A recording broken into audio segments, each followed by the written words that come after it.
After completion of the Call of Duty World at War campaign, you originally unlocked this new mode labeled Nazi Zombies along with the map Nacht, Untoten. Many of us were one, young adolescents, young teens, and two, this was our very first experience with zombies, so we were diving into a completely unknown game mode, which we knew nothing about. This was one of the factors that made people think that zombies was scary during this time and not during others, because in the future we were familiar with all these features, but in Nacht we were familiar with nothing, and we saw this chilling cutscene.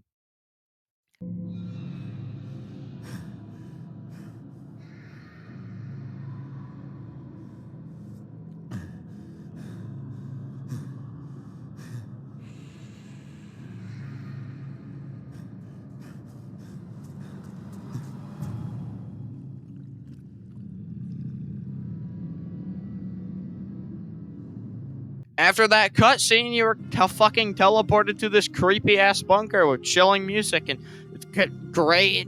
God damn, I can't explain how fucking terrifying this was for playing this for the first time. This was scary as fuck, dude. I think we should get into the actual map now.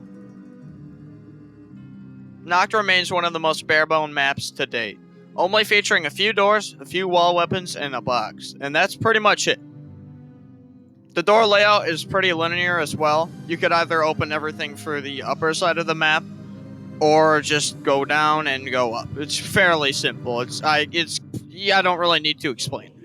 The wall weapons, they serve the same purpose as most wall weapons. Stable weapons until higher rounds, which you're going to need to spin the box for something better.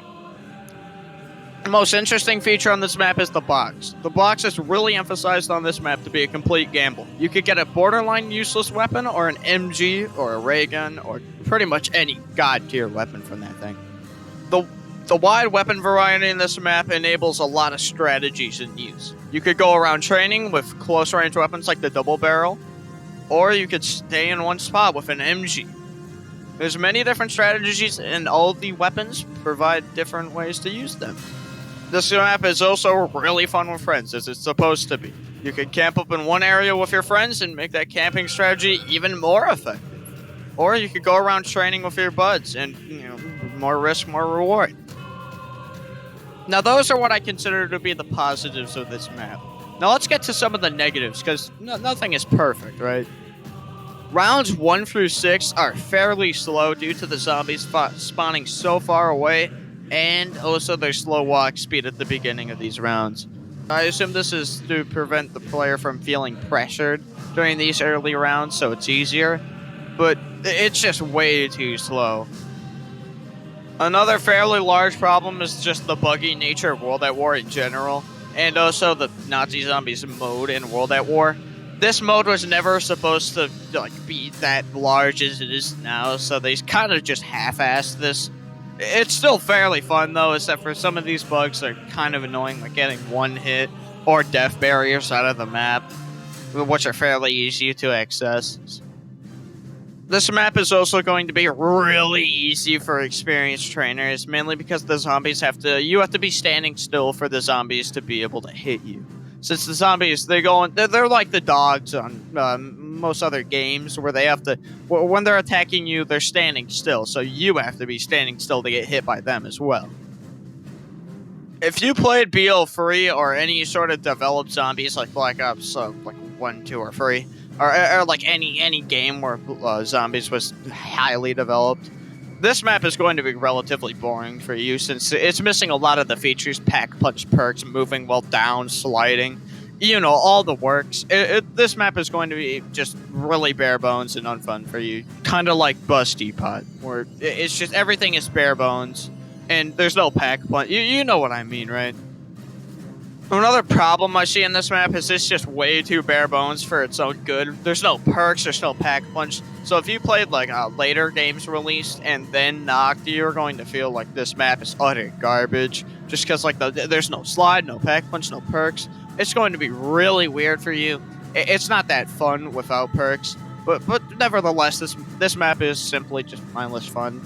But that is definitely a huge gripe with it. Well, this map struggles to stay up there with maps like Origins and DE. this map still is really fun to play with friends, and it's just fun. It's just simple, mindless zombie killing fun, and that was definitely the purpose. So I rate this map a 7.5 out of 10, just because this map isn't perfect. By all means, this map is it is pretty bad in my opinion, but I do love it. It's pretty great to play today. It's really fun to go back to this map every now and again just to get that nostalgia and the most simple, mindless zombie killing fun, right? This has been the first episode of my map review series. This is going to be kind of like Tim Hanson's series, where I go through every map chronologically and review all of them to see if they still hold up today and if they're just good in general.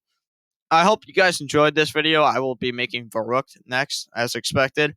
And goodbye. Please like and subscribe, or I will eat your entire family in front of Barack Obama.